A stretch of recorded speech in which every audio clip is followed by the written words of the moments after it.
Pues hablar un momento. Sí, claro. No, pero Sin esto. Hola, hola, ¿me escuchas? Sí. Ahí sí. Perfecto. I will speak. Voy a hablar en inglés igual. ¿Sí?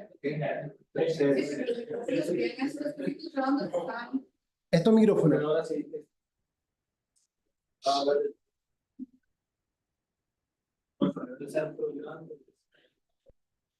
Ok, perfecto. Entonces, vamos a poner esto bien. Sí. Vamos a ponerlo acá. Vamos a ponerlo acá. ¿Será que para el micrófono, o sea, para el micrófono la gente no escucha desde aquí? O sea, digamos sin el micrófono, entonces, ¿sí? Usamos micrófono. Sí, o sea, yo quiero ocupar el micrófono. Sí, perfecto. Asiento la...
A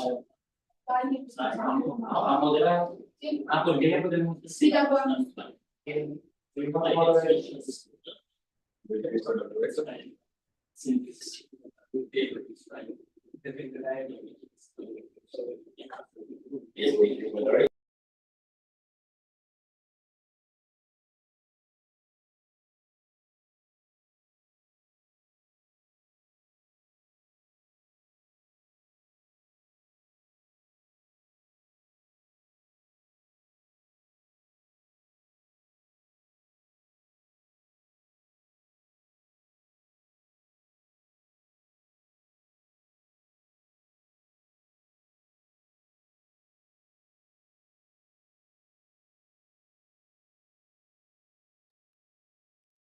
Okay, so buenas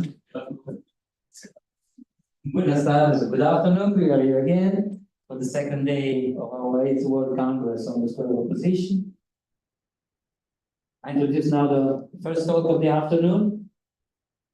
Is Gonzalo LLach, the opposition of indeterminate proposition, and the square's role in Aristotelian deductive theory. Thank you very much. Thank you. Thank you all for attending my presentation. I know this is the worst time to be presenting out, but anyway, let's do it. I shortened the title to the opposition of indeterminate propositions because of time, mostly. And today's presentation will be based on my recently published article about the theoretical unity of Aristotelic writings, just recently published in the History of Philosophy of Logic, of which I'm very proud of. I made some indications about the indeterminate propositions that perhaps might be of interest for the logician and the historiographer of logic, and for the philosopher as well. You can expect from my talk, it will be very simple from a logical point of view. I want to revive a historical discussion, inform you about that, and show you my philosophical interest in these matters. For those who are not familiar with the history of logic, of course, Aristotle has always is there at the beginning, but it's interesting to note that the history of logic don't go parallel with the history of philosophy. That's a very interesting fact. From Alexander of Aphrodisias and Aristotle, they distanced themselves for about 600 years. And then the discussion of which I'm going to focus on, Serranus, Probus, and Ammonius, mostly Ammonius, in the 5th century after our era. And then the Thomas Aquinas commentary about Ammonius' discussion commenting the Interpretazione. Almost 800 years distance Thomas Aquinas from Probus. And it's very, at least for me, it's very interesting how such a big time gap can keep the same discussion on very narrow limits. For me, this is very interesting.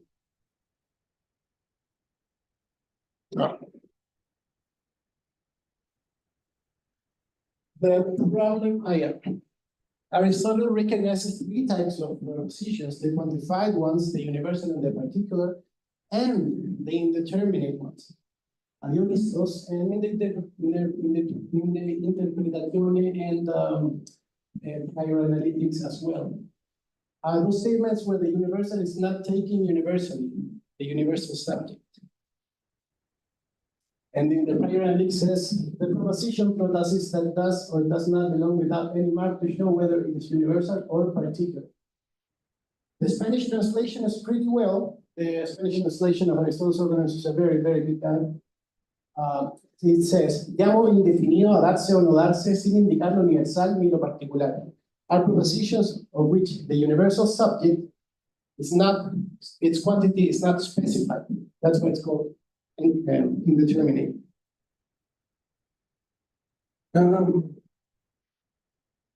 It's important to take into consideration that in Aristotle's logic, only the universal subject can be quantified. This is really important for at least an Aristotelian interpretation of logic. The propositional subject is not quantified, so indeterminates don't specify the quantity of the subject. That's why it's called indeterminate.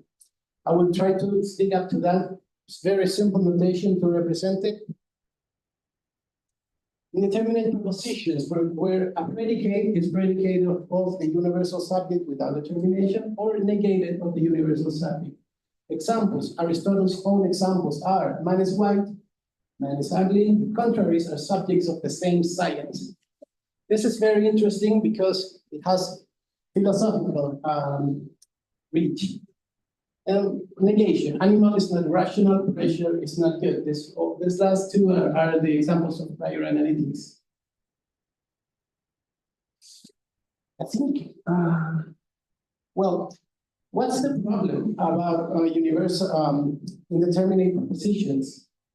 That the affirmation and negation being opposed to the same thing in the same sense or respect can be simultaneously true. So they look like a contradiction, but behave like subcontraries. Aristotle explicitly said this in different parts of the Interpretazione, in one part in the prior analytics, and he says that not every contradiction is true or false. but there is in fact some sort of formal opposition between the affirmation and negation. Aristotle's examples: man is white, man is not white, man is beautiful, man is not beautiful. So contrariety or contradiction.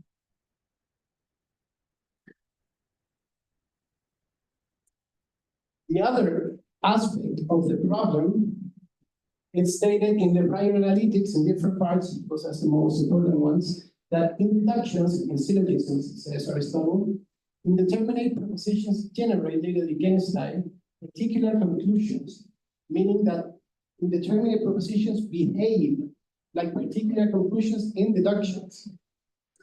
For example, this figure here, the first figure, not all that glitters is gold, bronze glitters, some bronze is not gold. Typical, very gold. The problem arises because Alexander of Aphrodisias, remember the timeline, almost 600 years later, that Aristotle's writing, says that the indeterminate propositions are equivalent to the particulars. Let's hint, he says there is also. Man is white is equivalent to some man is white. Man is not white is equivalent to some man is not white. Curious. And in syllogisms, not all that glitter is gold. Well, you have the minor premise, bronze glitters and some bronze glitters being equivalent, so they yield the same type of conclusions because out of two particulars, it doesn't follow a conclusion. But against Alexander, it's interesting to know that Aristotle never says in the whole organon that they are equivalent. He doesn't say that they are isósceles. He just says this in the prior analytics. Jugar a los dos estáis y lo mismos. I mean, the syllogism will be identical whether you use indeterminate propositions or quantify a particular propositions. Whether premise is indeterminate. My question is, are they equivalent? My approach, I mean, it's a very tough subject. Aristotle treats it in a very, as always, a short paragraph in the Interpretaciones. I'm going to base my interpretation trying to build a square if it's that's possible. Out of Thomas Aquinas' commentary, Lectio 11, you can see how well talented for logic he also is. And based on Ammonius' commentary, so that the addition on that passage of the Interpretaciones. What's interesting about this is that Thomas Aquinas almost summarizes step by step Ammonius' discussion, which is way longer and hard to follow. And it's interesting to know as well that the 800 years that separate temporarily Thomas Aquinas from Ammonius, you can tell that in the commentaries. It follows by the letter.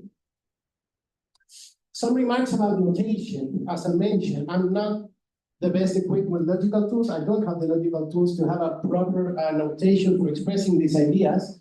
But I think this very simple notation, I took it from Patsy, captures the relation that I want to show in this sense if they're trying to research if they are equivalent or it's a conversion or something like that. This expresses the relation of the predicate to the subject with this four kind of Aristotelian relations. And this expresses the indeterminates, meaning that somehow relate to that proposition. And the idea is to find out how indeterminates relate to that relation, because are not directly reducible to it. So any further work, I leave it to the those who are better equipped or talented in logic than I am.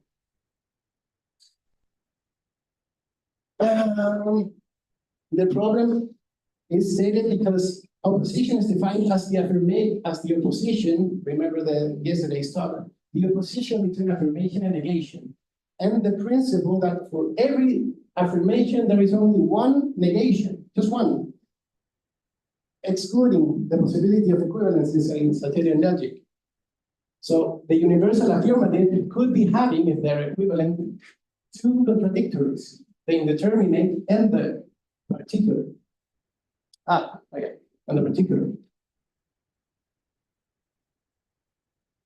So this is how the indeterminate square can look like. Here you have the subcontrariety relation, both can be true at the same time, and the contradictory relation. But the interesting thing is that the way to express the undeterminate proposition is the same in each of the nodes of this square.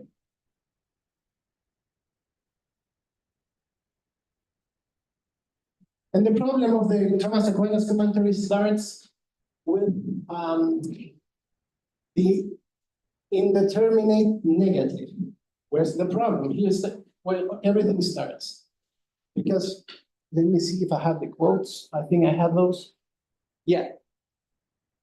Thomas says, as Ammonius reports, some contradicted Aristotle by asserting that an indeterminate negative should always be understood as a universal negative. And Ammonius says, famous men whom I respect contradict him. The editor of the Interpretaciones says that Ammonius is referring to Syrianus in Protus, means that this discussion was held in the 5th century BC, almost 1,000 years after Aristotle, a little bit less, 800 or 700 years after Aristotle wrote this treatise.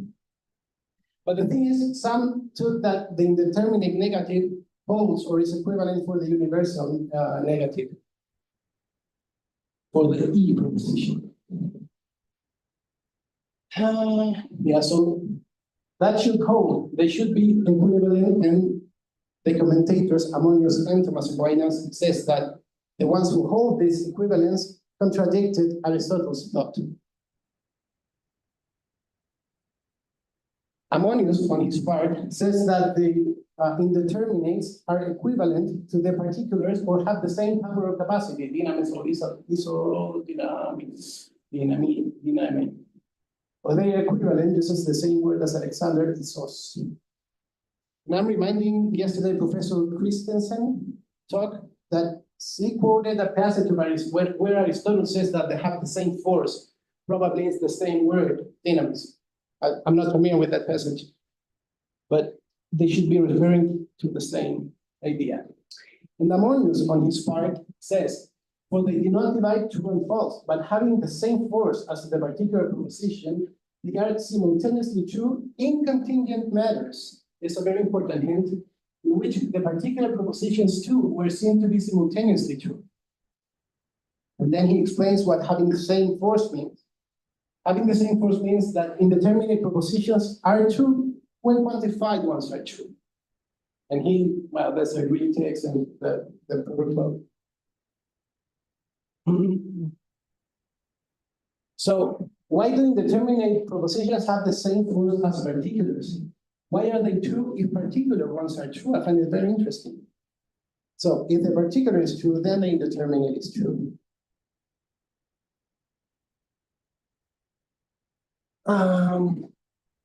And this is Thomas Aquinas' explanation, just a big synthesis of all Ammonius had said. Something can be affirmed of the universal subject. This is important for understanding Aristotelian logic, its own merits, so to say. Of the universal subject, either in itself, ratione sui ipsos, or by means of a part contained under it, ratione partis contentae sub eo. Hence, it is sufficient for the truth that the predicate applies to one part, which is indicated by the particular sign, today we would say quantifier. And therefore, the truth of a particular affirmative is sufficient for the truth of an indeterminate affirmative. Similarly, the truth of a particular negative is sufficient for the truth of an indeterminate negative, because something can similarly be denied of the universal subject, either in itself or due to one of its parts. I think the explanation is pretty straightforward. And it's like a mereological view of the predication. You can bring it to the whole universal subject or to one of its parts. And that's why the existential quantifier makes it so hard to grasp this. We're not saying that there exists some individual that has this, that is, if it's S, then it's P. This is a different way of understanding it.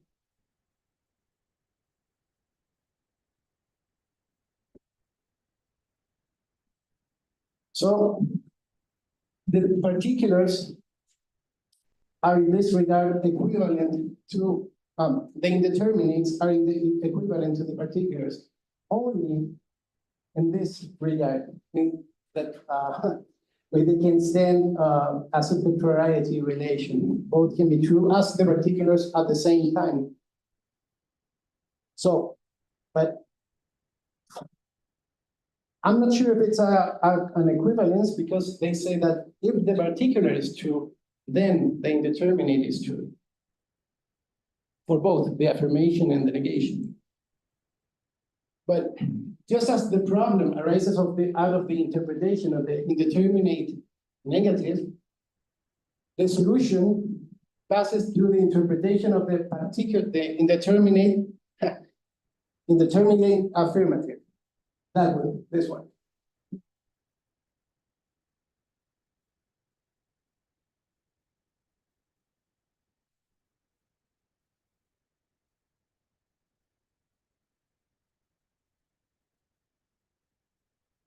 Thomas says that, referring to Aristotle, he proves the point through what is conceded by everyone. It seems that, I don't know if modern logicians would concede this, but everyone seems to concede that particulars are equivalent with indeterminate. So, for everyone concede that indeterminate affirmative is verified, verificado, if a particular affirmative is true, what I've been saying so far. And to understand the proof of this, and of course, ¿cómo se dice entre comillas? In quotation marks, of course, it's not a proof in the modern sense, but this is the reason they use, or they bring up to explain why they are equivalent, the indeterminate with the particulars. I think the context of this proof is that the contrast in the broader context of the four genera of opposition, which I mentioned yesterday in regards to Professor Christensen's talk. Aristotle said that things oppose from the strongest to the weakest type of opposition as contradictorily as contraries, privately as privative terms, or relatively as relative terms. And this is very important. They're not reducible to one another because they are genera. And Aristotle makes a lot of effort in trying to explain why these oppositions are not reducible to one another. And he makes that in categories 10 and on. And among the contraries, there are those that don't allow for intermediate states. In that passage, his examples are odd and even and healthy disease. He says one of these has to be in a body, whether it's healthy or sick, but there's no body without any one of these two. But there are also those contraries that allow it for intermediate states, like black and white. He says pale and all the other colors, hot and cold, and staying warm state in between. He says this is interesting that sometimes the intermediate state doesn't have a name. It exists, but we don't have a name for naming it. That's it. So from the fact that we don't have a name to say it, doesn't follow that there doesn't exist that intermediate state. And the criteria for distinguishing these two is necessity. He says that out of the necessary inherence and predication, category style, and amidst the accents and untidy. I wanted to show that necessity is the criterion to distinguish these two types of contraries. So these are contingent contraries or imperfect contraries for the Latin commentators, because it's not necessarily the one of those contraries here in that subject, but not in this case. The number, I don't know if in modern algebra is the same, but the number has to be odd or even. It cannot be without any of those attributes. The same for the body and disease and sickness. ¿Se entiende, no? ¿Estoy explicándolo? So the proof takes place in the contingent matters, in the contraries that allow for an intermediate state. And John Philoponus, around the 7th century, states, and thus anticipating the future concepts, He says, in the case of immediate, remember the immediate contraries, the contradiction is equivalent with the contraries. Is commenting this passage of the prior analytics. So, Aristotle's example, Aristotle only puts the opposition between the contrary predicates or attributes, but the commentators develop the so-called proof. For each one of the contraries, there are two affirmations. You can assert with truth that man is beautiful and with truth that man is ugly, those contraries, because this man right here is beautiful and the other right there is not. So out of these two affirmations, it follows that from the privative, from this state, it follows that man is not beautiful as true as well, because it captures the contrary. I don't know if I explained myself on this. So out of this, I don't know how to call it, because it's not this is not the contradictory of this one. It's neither is this contrary. Yeah, this is contrary. So, but you can obtain the negative indeterminate proposition that is contradictory with affirmative indeterminate proposition. And I ask, are they contradictory? Because it seems like that, but they behave as a contrariety opposition. And I insist, this is the universal subject. This is super important for understanding it, because the universal subject is verified if a couple of individuals have the same contrary predicate. And you can counter those cases in experience. The same with the contrary, honest or unjust, probus, says Thomas, and shameful could be I could have said dishonest or turpis. Man is honest, man is shameful. Two affirmative propositions, there are true, but from this it follows the negative, which is also true, that oppose to that one, in the sense that they affirm and deny the same subject and in the same sense.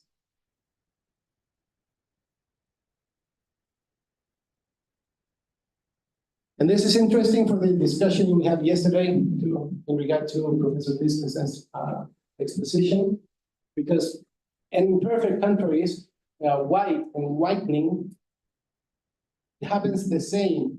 Man is white, it has the attribute, and man is whitening in the sense of becoming. It follows the negative indeterminate. Man is not white. Of course, if man is whitening, it's not white.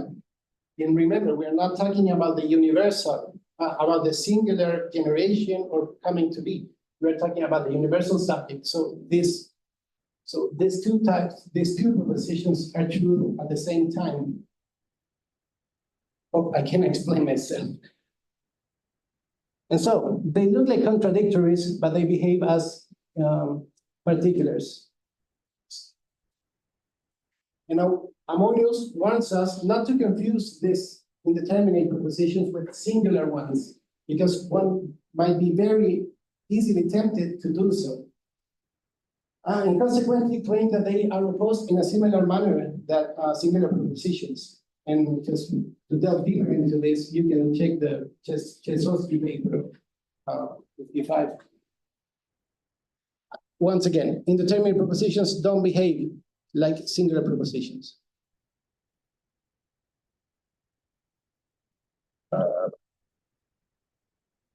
Thomas arrives at the solution. The statement, the man is not white, seems to mean the same as no man is white, the negative indeterminate with the universal negative, but he himself rejects this, saying that they do not mean the same, nor necessarily true at the same time. And this, he concludes his commentary.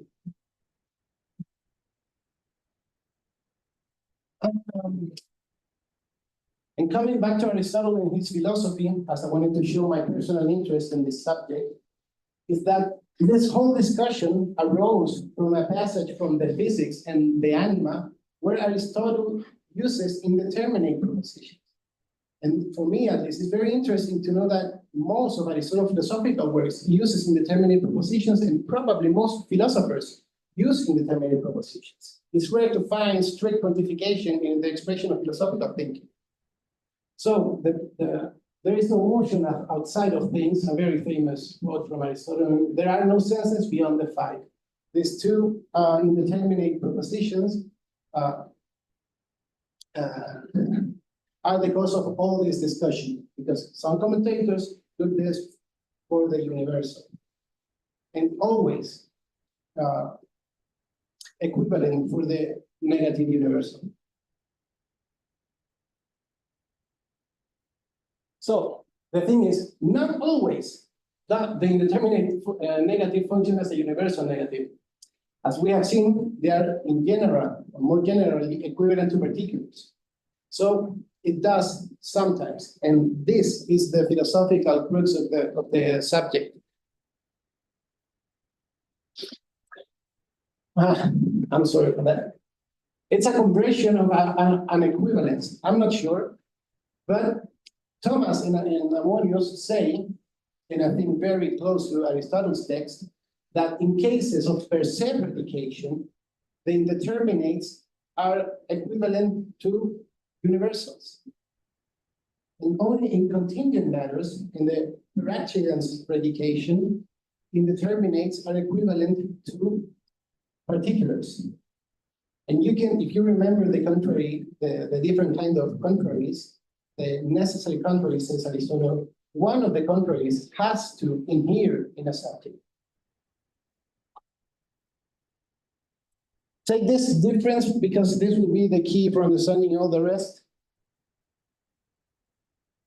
So, this is how the square is done. You get, it looks like the same proposition, but they behave differently depending on the matter or the type of predication. So you get subcontraries when they're equivalent to the particulars, and contradictories when they are equivalent to the universals. The thing is, under the same propositional form, for example, corrosion resistant predicated affirm or deny of gold, because it seems that the subject gold with that predicate converts better or is equivalent with every gold rather than some gold. I think the acid test is actually run for realizing in that if this particular metal corrodes to, can receive corrosion, then it's not gold. So you can see how here the indeterminate converts better to the universal rather than the particular. And this is Aristotle's example. It's in the sophistical refutations and the posterior analytics that the circle is a figure, or the figure affirmed or denied of circle converts better with, or it's equivalent to every circle rather than some circle, because it's an essential or per se or capital predication. And I think personally that this captures very well Aristotle's thought, because this is the ground for the sophistical refutation of accident. That's what I tried to convey in my recent paper. And it says that explicitly in the sophistical refutations. Sophists try to deceive you by means of the indeterminate proposition, because two types of predications are hidden under the same propositional form. So, conflating these two types of predication under the same propositional form is possible, and is the ground for this. I don't want to use the word fallacy because it has it brings more misconceptions than it solves, but that's the base of the sophistical refutation based on the axis, or on the axis. I know. Voy a ayudar, por favor. Me voy a ayudar. Bueno. Okay.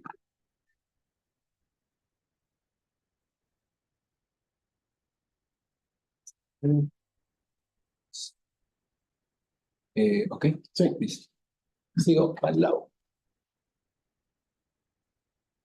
Yeah, I was saying that both types of predications are expressed under the same propositional form in the sense that they affirm or deny the same attribute to the same universal subject and in the same sense in all the aspect that you can specify for opposing the affirmation and negation.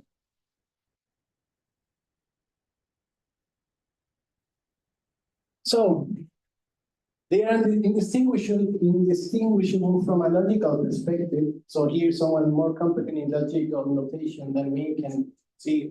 I don't know if I'm mistaken, but there's two types of expression of the indeterminate propositions reduced properly with that one because it's uncertain when this relation holds. Totally uncertain. That's why they are called indeterminate. So this is, I think, the squares or the indeterminate square. In contingent matters, the subcontrarieties. In necessary matters, the contradictories. And of course, I think no logician nowadays would accept that there exists per se predication. It's perhaps an old-fashioned idea, but not for philosophy.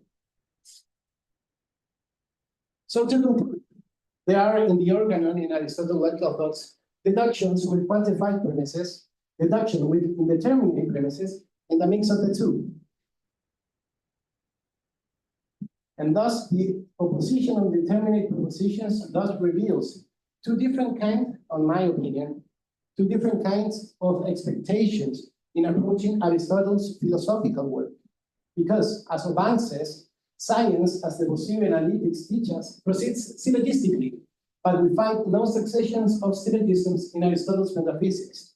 But the thing is, it's one expectation to expect that perfectly formed Barbara's Ferios and all that appearing like as a perfect succession like a machine, or the expectation that you're trying to find the per se predicate, excluding what's accidental. As an example of gold, if you want to know if this precise yellow metal is gold, you have to run the acid test. Because you know that gold is corrosion resistant. If corrodes or not, we'll show you that it's not or not gold. So there are two different kinds of expectations. I'm not saying that Oban is wrong, but I'm saying that you can also approach Aristotle's philosophical works with this expectation of finding the per se predicates under the indeterminate propositions. So as different authors already have emphasized, it seems like a logical philosophical doctrine rather than a purely logical theory, Aristotle's logic. The translator of the organon to Spanish, Miguel Candel San Martin, says that Aristotle's logic is indissociable. I know that word is fine, but you cannot separate Aristotle's logic from his metaphysical assumptions. And my personal concern with all this is that can the logic be philosophically neutral? I ask myself a lot of time this question. Thank you very much. Hope you like the presentation.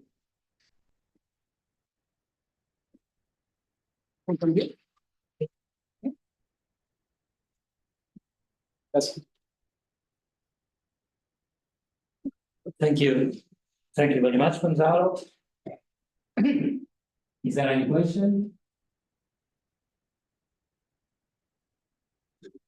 Owen? Your paper clarified a lot of things that I've been wondering about.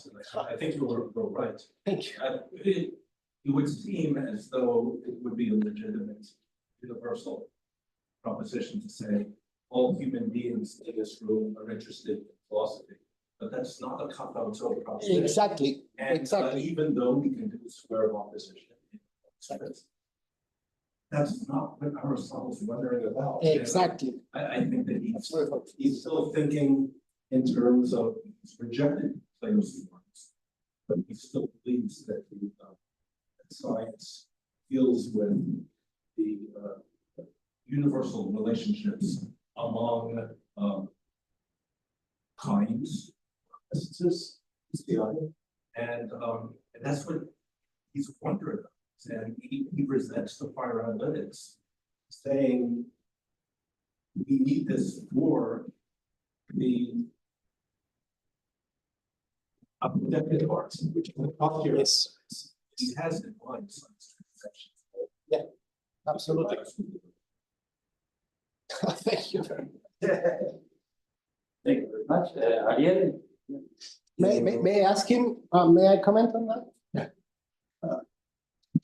Thank you, Professor. It took me 10 years to have this published and I almost gave up, so thank you that someone values it. Really, yeah. Yeah, well, I wonder if, about the last question you asked. It's very interesting because, well, probably because I was talking to people whether or not predicate calculus has some content over time. And well, I think that indeed, for the case of Aristotle, that he himself does not take logic to be neutral ground for everything, because we assume some sense of application and some sense of let's say application and state application, and this is to talk about matter and whether it's the subject of all. And I was wondering if you take formal logic today, even moral logic to be if you can formalize or capture the strong or the nature of some of these relations that Aristotle was talking about. Yeah, because, well, I mean, the determinate proposition seems like it is analogous and it's not the same, I know, because he has a subject predicate form, but it's very, very similar to we propositional model that doesn't use quantifiers, but it is like if he's proceeding to propositional model calculus, because he's not quantifying over all, he is talking about necessary propositions, necessary implications, and indeed in physics he proved the possibility principle that if something follows from other thing, then the possibility of this follows from the possibility of this other thing. That's a propositional rule. So I think that well, you consider that it's logic from today can approach Aristotle in that respect. What a question. I'm not sure that if I can answer it properly. This is my subject of personal inquiry. This interests me a lot because most modern interpretation of Aristotle distort its nature.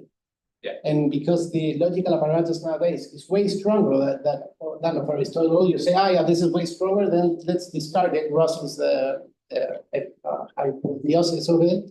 And even we know that some syllogisms are valid in quantified logic.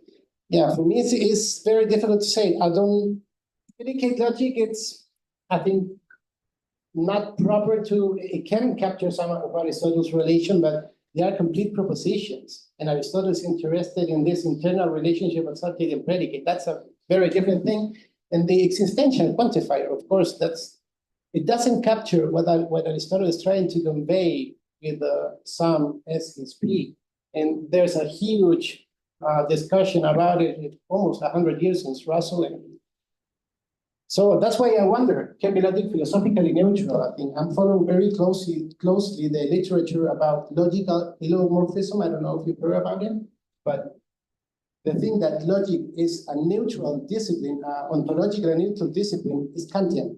It has a very specific historical origin. Scholars have already researched it. And it has Kantian principles behind it, that logic has to proceed without any contents of thought. That's Kant influencing. Of course, logicians will oppose and say, well, that's not like that. But He was wrong also about whether logic was to advance. So. yeah, the thing is, the thought that logic can be philosophically neutral is very recent idea. So, and there's a lot of authors that logical helomorphism is called the area of research that researches this. So Aristotle never described his logic as formal, never. So saying that Aristotle is the founder of, there's an iconic phrase in the literature. It's called John Gordon McFarlane from the US. He says that the father of helomorphism in biology and physics, and the father of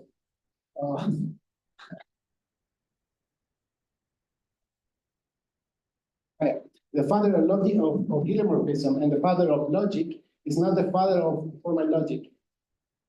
It has become very iconic in this sense because Aristotle's logic is approached mostly from logicisms or formalisms that they destroy actually what Aristotle does, and out of the potency, it's like no one denies that the current methods are very way put in Aristotle's web.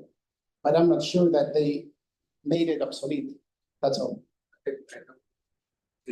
So that one thing, there is an article from of Adrian Reed about intensity of consequence in Aristotle, and it is about whether or not or why Aristotle was kind of right when he says that he invents logic as the theory of validity. And what is validity? What is the validity? Valid syllogism is not a syllogism that all the premises are true or premises are true or false. No, it's that if we accept two premises, we give the conclusion. And Aristotle pretty much argues in that way, and the counterfactual nature in the reasoning. Well, it seems to me that Aristotle was indeed not separated from physics and physical assumptions, but was a try of take the content from the syllogism and look at the form to evaluate validity. And that's what logic is about. If you ask to a lot of people, of course, it's a matter of philosophy whether logic is or not about validity, of philosophy of logic. But a lot of people say that logic is the theory of validity, not about the theory of truth. Truth is informed by science and by philosophy, if you want, but not validity. Validity is what one is about. And Aristotle treats validity in this theory, and logic, as he conceives, it's about validity also. So, yeah. May I comment very briefly? Yeah, of course. Yeah, that's a subject that I am very well aware of. Yeah, especially Tarski and John Chimendi, like the consequences. But I'm sorry, I don't want to be out of self-referential, but I'm very proud of this paper. In that paper, I talk about this, the difference between the modern notion of validity and Aristotelical idea of ex and case, because they're not totally corresponding. And if you take it totally correspondent, then you're going to be distorting Aristotelian logic again, because syllogisms are necessary, but the conclusion has to be different from the premises, and there shouldn't be, the premises should be the sufficient and necessary cause of the conclusion, meaning that you can introduce irrelevant premises. So even though you can follow a very formally logical consequence, if there's an irrelevant conclusion in the premises, it's not syllogistically deduced.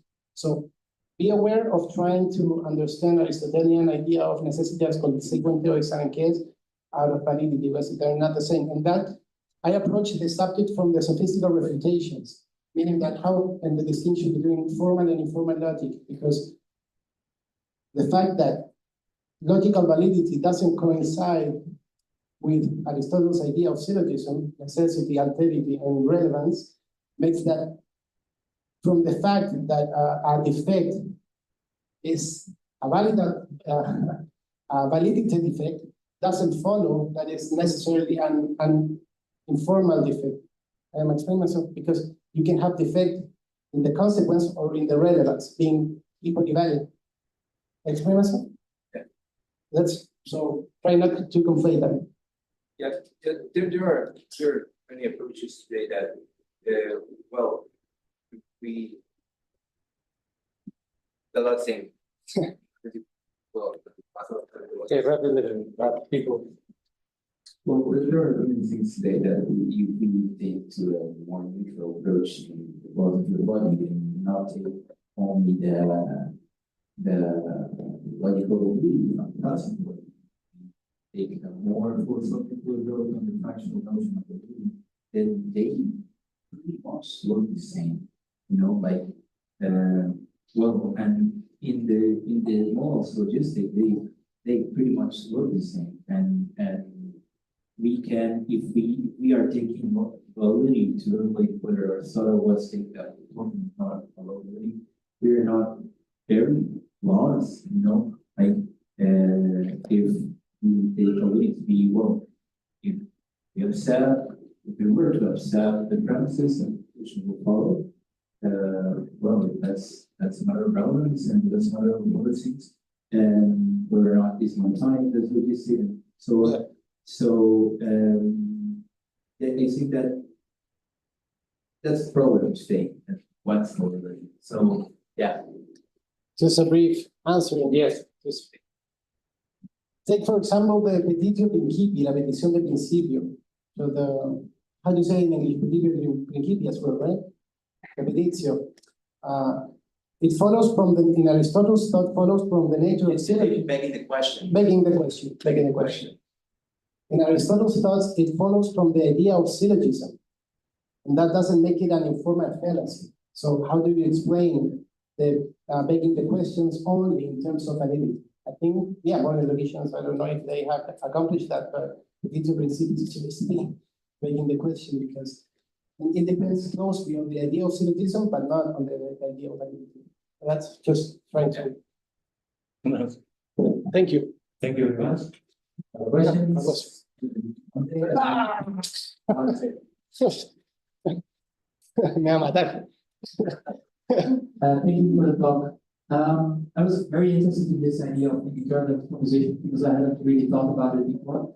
Are you familiar with generics, generic proposition? No. Okay, so very briefly, the idea of generics is you have sentences which look very much like these indeterminate propositions. For example, dogs have 4 legs, which aren't to be interpreted as all dogs have 4 legs, but more as something general to be said about dogs, right? In general, dogs have 4 legs. And this would even be true if we, cut off a leg of each dog in the world, and still we could say dogs have 4 legs because that's kind of what it means to be a dog. So I'm curious what your thoughts are about the relation between these kinds of generics and the indeterminate sentences, because the first examples that I heard from you, I was thinking, aren't these just generics? But I'm convinced that they are not, but I'm curious about the relation.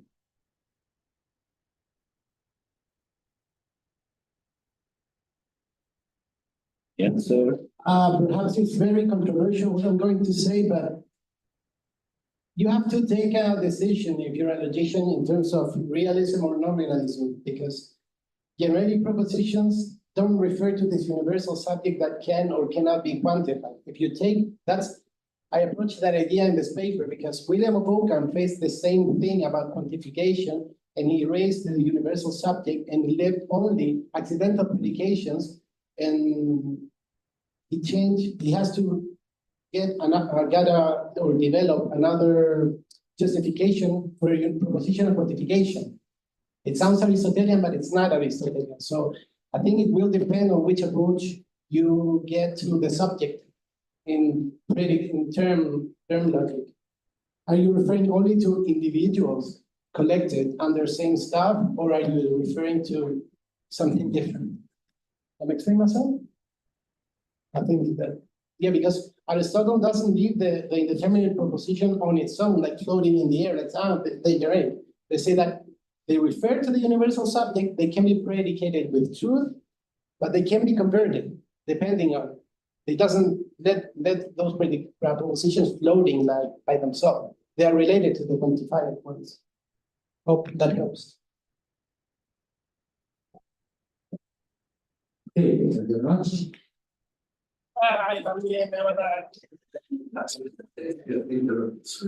For this presentation. My question is related with the role of hermeneutics. Because I think that there is a previous step that we can analyze the language before to say this is an indeterminate predicate, or this is an determinate predicate. For me, for my position, hermeneutic has a limited scope in the clarification of concept. It's not the main activity, for example, such as Gadamer and other present hermeneutics at the foundation of both social sciences, or science of the spirit, and the natural sciences. What is your position about this in the context of Aristotle? Is it that hermeneutic plays a minor role in the Aristotle? In this case, in the cases of the determinates and also determinate predicates, or do you think that we have to consider hermeneutics and a more general theory more than the posterior analysis?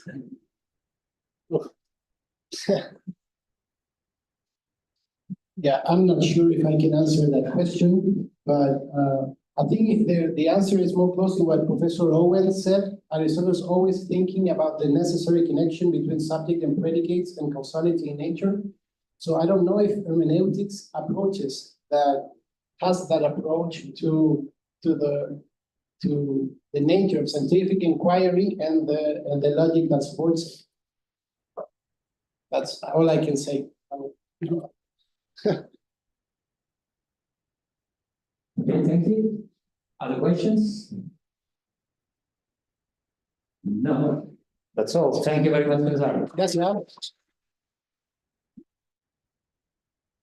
Okay, I think the break right now, 20 minutes or half an hour, half an hour. Okay.